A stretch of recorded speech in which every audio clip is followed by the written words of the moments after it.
Every pregnancy needs utmost care and attention. But certain pregnancies need a little extra attention.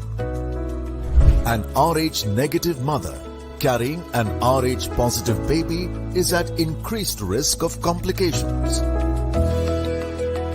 BSV is at the forefront to ensure safe delivery in every Rh negative pregnancy.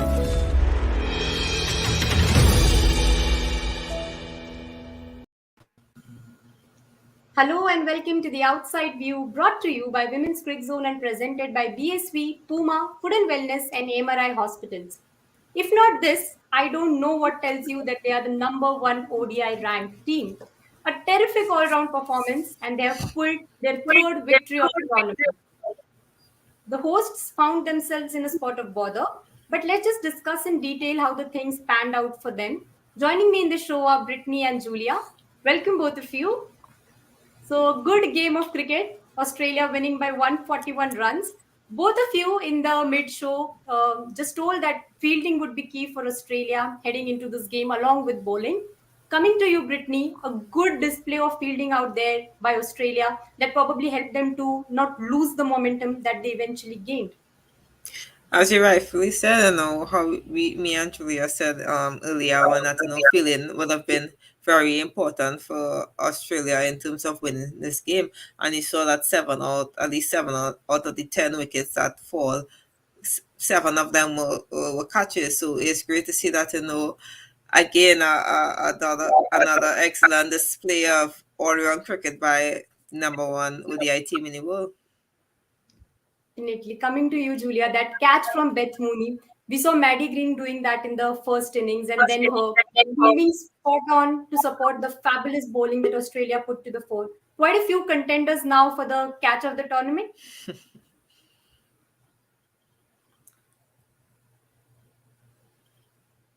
Sorry, you've just cut out there, but I'm just going to start talking about the catching and the fielding. I'm supposing that's where we're going with this. Beth Mooney's catch was outstanding, very much a wicketkeeper's catch. You could see that she really knew what she was doing, the way that she went with the ball.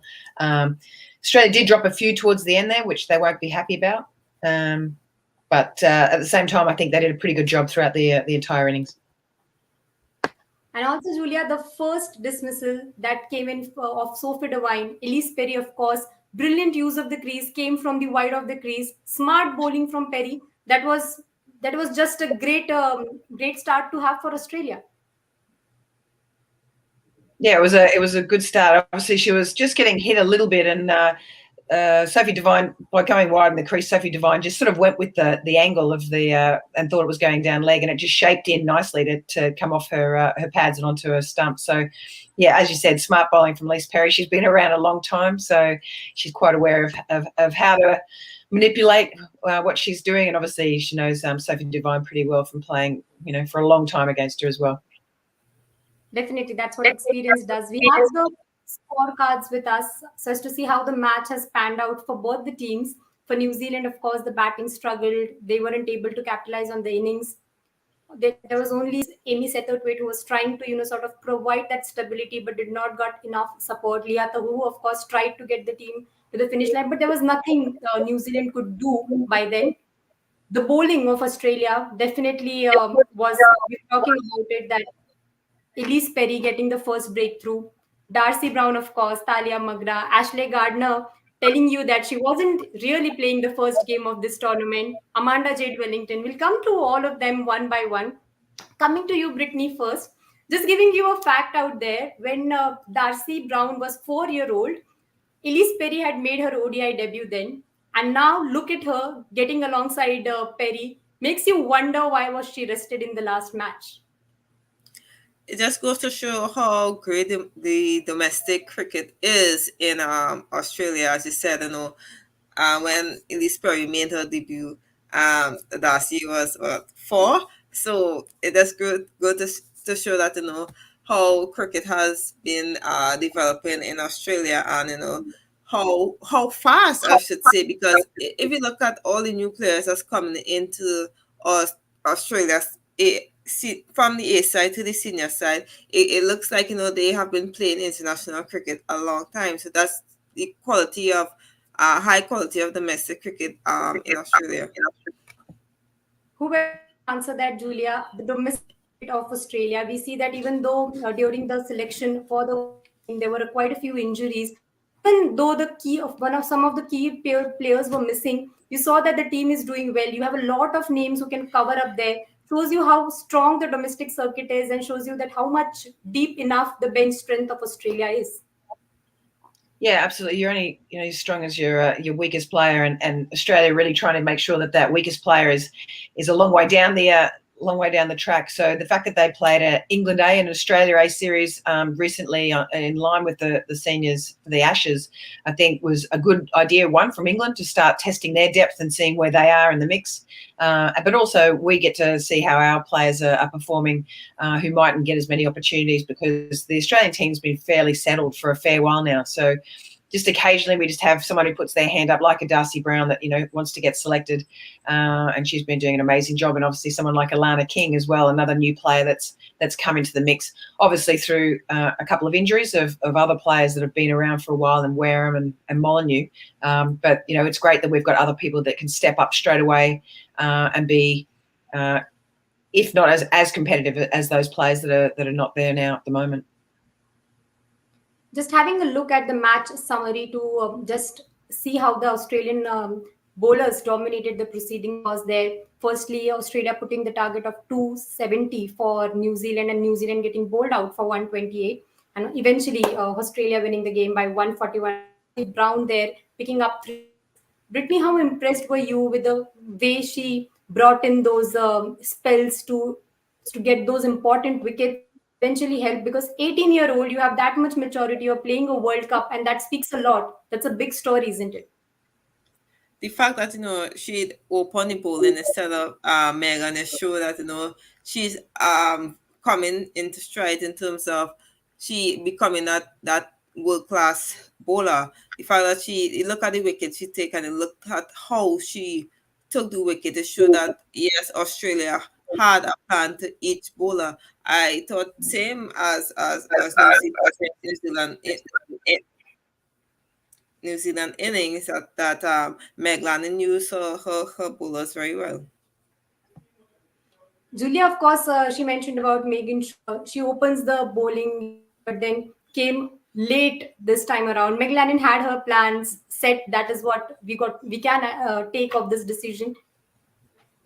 Yeah, I mean, I thought it was good. Obviously, Megan Shute normally is used to opening with the new ball and getting plenty of swing, but Elise Perry's also the leading wicket taker with 25 wickets over Cap and Ishmael in the power play. So she's definitely an option that they want to go to. And obviously, bringing Darcie Brown in, they really wanted her seeing what she could do with that new ball nice and early. So it was good that Megan Shute had to really work a bit hard, coming on a third change, I think she was, which was an unusual spot for her. But at the same time, I think it's really good for her development because you don't really want to be that one-trick pony. You want to be able to bowl in a few different areas throughout the game when required. And like Britney said, I thought Meg did an excellent job today of her captaincy. She rotated her bowlers, kept them on long enough, changed the bowlers when she needed to, and had fantastic field setting for them as well. So I think Meg as a captain is getting better throughout this tournament, and I think Australia from this test today, both with the bat and with the ball, I think it is a good opportunity to get everyone a bit of time in the middle and working on their own skills.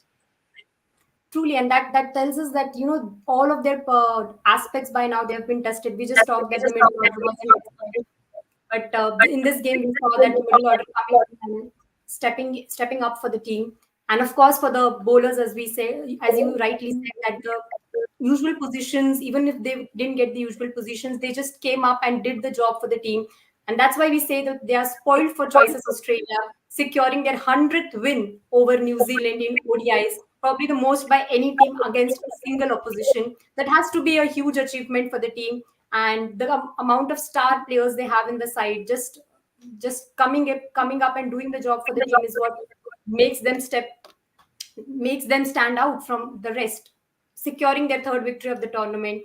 Continue talking about their bowling, Britney. Amanda Jade Wellington. It was a Wellington show in Wellington. Talk us through the variations she has under her sleeves that make her a vital cog of the team.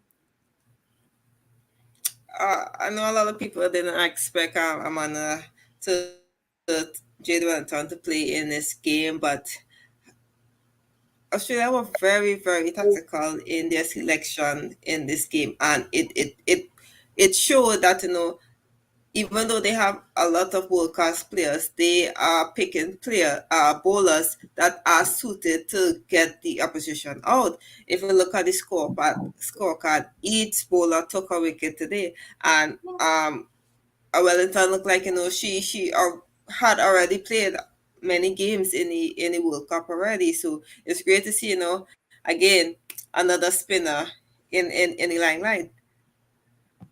Julia, your take on that? Yeah, I agree, and we've spoken about it before about players that even though you don't get selected in the team and you may be left out for a while, it doesn't mean that you're not going to be able to fight your way back into it. And she's really fought her way back into it through our domestic pathway, getting plenty of wickets in the WBBL and WNCL. So, that certainly was a form selection.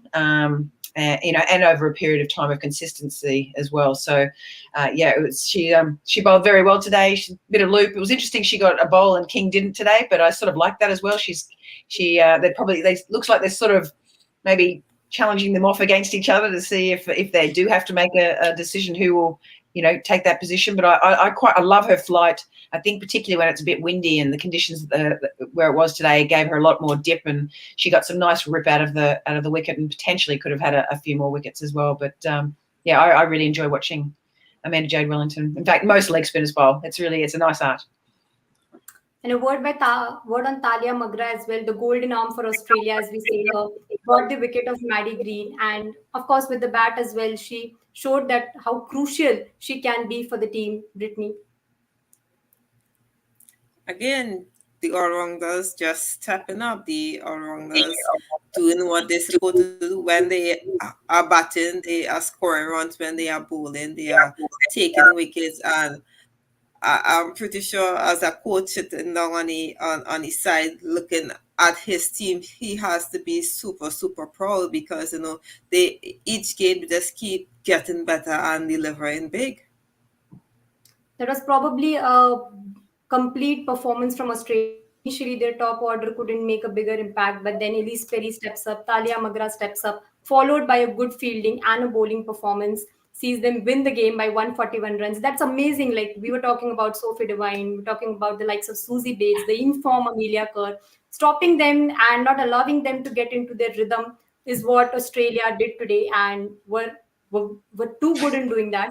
New Zealand lost their big 3 wickets. But that shot from Susie Bates that came after a series of dot balls, Darcie Brown got better of her, of course, Julia. But was that the thing? Because we've seen that the chasing teams have sort of struggled, and when the dot balls are increasing, it kind of creates a pressure, and that's probably the shot that Susie Bates tried to play, and Darcie Brown got her scalp. Yeah, I think New Zealand just sort of maybe looked at that total and didn't really break it down and have the patience that the Australians had. I mean, they had Australia 1 for 37 off their 10, and that's not a particularly good power play for the Australian standards, or probably many of the teams. So and they still got to that 270 mark. So to me, I think New Zealand probably just got a little greedy, wanted to go a little hard too early and just not have that time at the wicket and just a little bit more patience. Because Darcie Brown was bowling beautifully. She'd brought in the past, but she's been criticised for bowling a little wide. But today she was bowling, nearly at off stump, nearly fourth stump, and taking it away and just sort of, flirting with the outside edge of quite a few of the players. They didn't know how to, particularly Susie Bates. She did really struggle with that swinging ball. So, I just think that New Zealand were just a bit impatient with their innings today. Probably tried to go a little too hard and muscle Australia out of the game, and that probably wasn't the way to go. With the wicket having a little bit in it still with the new ball, but it was a beautiful wicket. I still think it was a 300 run wicket. It just the New Zealand girls just didn't play their best cricket today, and Australia did play very, very well. As you rightly mentioned, that patience was something probably that lacked in New Zealand's innings. If you also check the graph of how the innings went for New Zealand and for Australia, it was completely poles apart, as we can rightly make it out through the result, Britney. Australia lost early wickets, but they were able to capitalize on that, get some quick runs out there. But New Zealand, they couldn't just get any momentum through there. And you have such star batters in your team. You're hosting the World Cup. you're aware of the conditions. That must put up pressure on New Zealand probably. As we've seen in many other games, when the top team's top order did not perform, once that middle order gave themselves a chance, batting became easier. And you saw that with Perry and McGrath today. They gave themselves a chance and they allowed themselves to build an innings because they had overs. New Zealand had plenty overs in hand, but I guess that, as Julia rightfully said, it didn't look like they had a plan B, or look like, how they cannot tell how to apply themselves or react to being in such a position. And that has to be a concerning factor because we saw that the New Zealand batters were doing well, but then they have next game against South Africa coming. This was a big game against Australia. They have England yet to be played. Currently, they've just played Bangladesh and India. So that would be a thing that would be going in their mind, that they have to make themselves ready for the big encounters that are coming if they have to dominate this World Cup. But the approach, what can be the change in approach for New Zealand? Because this win will somewhere hurt them, considering the margin with which they have lost. They couldn't really do anything, had no answers for the questions that the Australian bowlers asked. So how would they approach the upcoming game against South Africa to just leave what has happened against Australia behind and start afresh, Julia? Well, probably just what I said. Cricket, it doesn't need to be a complicated game. And I think, we know that Bates and Devine opening is fantastic. Kerr's been in such amazing form. It's just about them staying out there, not playing high-risk shots early, having that plan B and C if your plan A is not there, if they happen to be bowling. Obviously, they're going to be coming up against Ishmael and Cap and, some amazing bowlers who are going to be opening the bowling. So they know that it's what's going to be coming at them. They've just got to work out a way of how to rotate that strike, and probably just doing it a little bit ball by ball. I think, to me, that they just wanted to go too hard and didn't really play the shots that were on for the balls that were being bowled at them. So, again, it's just going back, having a little bit of think about their own personal plan. Obviously, what's the team plan and how does that all fit together? And then how do you adapt throughout the day? But the two of them have batted together that many times. I think they'll get their heads together. If the two of them, because at the moment we've had one perform and the other not, once they get it together and they're both going, they're formidable. So New Zealand really have to go back. This will be a little dent in their confidence, I think, and probably rightfully so. But at the same time, maybe it's a really good wake up call for them to get back on track and reassess exactly how they want to play the game. A good wake up call is what Julia says, and of course we know we've termed Sophie Devine as one of the smartest brains in cricket, one of the best captains we have currently in the world, Britney. So she'll obviously try to up the morale of the team. So if you have to pinpoint those different things or the areas where New Zealand will have to put their thinking hats on, considering that they have big encounters to come and they need those wins to sort of get their foot into the semi-finals. I don't believe it's rocket science, just to short on what Julia said, they just need to give themselves some time out there, we haven't seen Bates and Devine give the start that New Zealand need, but we know what they are capable of. We see like that Amelia Crowe and Amy Satterwhite have been consistent. They didn't perform today, but outside of that, we have to look at Maddie Green. Maddie Green need to put some runs under the board. My concern is that, okay, if they decide to make that switch, who's going to come in for Maddie Green? For me, put Maddie Green to open with Devine or Bates and try to stretch your batting or strengthen the middle order a little more with either Bates or Devine going down. I think, Maddie Green opening will give you a little more confidence and a little more time to get herself in instead of in the middle, where we saw in a lot of series that she has performed in the middle, not taking anything away from that, but we reach in a stage in the World Cup where they have to put their thinking cap on, and it's not like they have 10 more games to go where they could keep looking and searching for the right thing. So they need to start to put the thinking cap on. As you said, Brittany, that the middle thing you actually mentioned. So, do you think they are missing the services of Lauren Dunn? Of course, she's ruled out of the tournament. Somewhere around the line, that would be something that would be going on their mind because she had a good form against India as well. Yes, very much so. The fact that you planned had a series before the World Cup where you saw that you had the perfect batting lineup.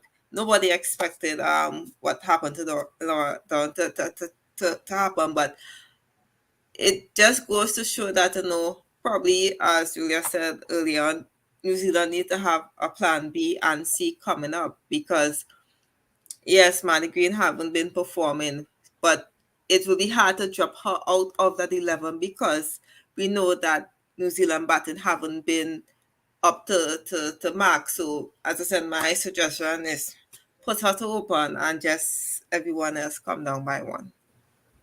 Okay, then that was a good game of cricket coming in from the number one ranked ODI side, Australia, with the bat initially and then with the field and the bowl. They bowled out New Zealand and their third victory of this tournament. So we'll of course join you for tomorrow's games as well. You until then stay tuned to Women's Cricket Zone for all the updates on women's cricket.